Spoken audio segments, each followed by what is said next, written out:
రెండు తెలుగు రాష్ట్రాల మాజీ ముఖ్యమంత్రులు కేసీఆర్, జగన్లు బీజేపీతో వైరం పెట్టుకోరు. ఎందుకంటే వారి ప్రధాన శత్రువు బీజేపీ కాదు, కేవలం కాంగ్రెస్ మాత్రమే. ఇద్దరి విషయంలోనూ అంతే.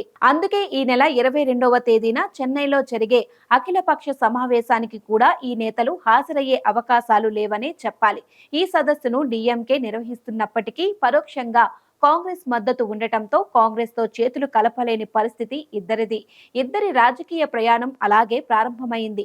ఇక ముందు కూడా అలాగే సాగుతుంది. కాంగ్రెస్ వ్యతిరేకులుగానే ఉండిపోతారు తప్పించి దానికి మద్దతుదారులు అవడం అనేది కాని పని. ఎందుకంటే ఇద్దరికి కాంగ్రెస్ బద్ధ శత్రువు. తెలంగాణ రాష్ట్రాన్ని ఇచ్చింది కాంగ్రెస్ కావచ్చు, కానీ ప్రధాన ప్రత్యర్థిగా రాష్ట్రంలోని కేసీఆర్ కాంగ్రెస్ నే భావిస్తారు. కాంగ్రెస్ వైరస్ లాంటిదని కేసీఆర్ కు తెలుసు. అది చచ్చినట్లే 10 ఏళ్లు కనిపించినా ఒక్కసారి అధికారంలోకి వస్తుందని ముందుగానే అంచనా వేయలేకపోయినా ఇప్పుడే అధికారంలోకి కాంగ్రెస్ రాదని భావించారు. కానీ కాంగ్రెస్ తో దోస్తీ కడితే రాష్ట్రంలో తప్పుడు సంకేతాలు వెళ్తాయి. రాష్ట్ర విభజన సమయంలో జరిగిన విషయాలతో పాటు తరువాత కాంగ్రెస్ తనకు ప్రధాన శత్రువుగా మారడంతో కాంగ్రెస్ ఉన్న కూటమికి ఆయన మద్దతివ్వరు. అలాగే బీజేపీకి కూడా నేరుగా మద్దతివ్వరు. ఎందుకంటే కొంత బీజేపీ కేంద్రంలో అధికారంలో ఉండటంతో ఇబ్బందులుంటాయని భావించి దానిపై దూకుడుగా ఉండలేకపోయినా కాంగ్రెస్ కంటే తక్కువ దూరాన్నే పాటిస్తారు. ఇక జగన్ విషయానికి వస్తే కాంగ్రెస్ నుంచి జగన్ వచ్చినా ఆ పార్టీకి అగర్భ శత్రువుగా మారిపోయారు.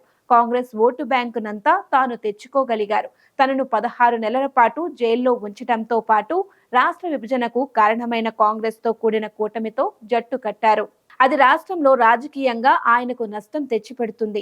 దీంతో పాటు బీజేపీ వైరాన్ని కూడా నేరుగా పెట్టుకోరు, విమర్శలు చెయ్యరు. రహస్య మిత్రుడిగానే కొనసాగుతారు, కానీ నేరుగా ఆ పార్టీతో పొత్తుకు సిద్ధపడరు. అలా ఇద్దరు మాజీ ముఖ్యమంత్రులు కాంగ్రెస్ తో జట్టు కట్టకపోవడానికి వారి వ్యక్తిగత రాజకీయ కారణాలుండటంతోనే బీజేపీ ఈ రెండు రాష్ట్రాల్లో బలోపేతం అవుతోందని చెప్పక తప్పదు.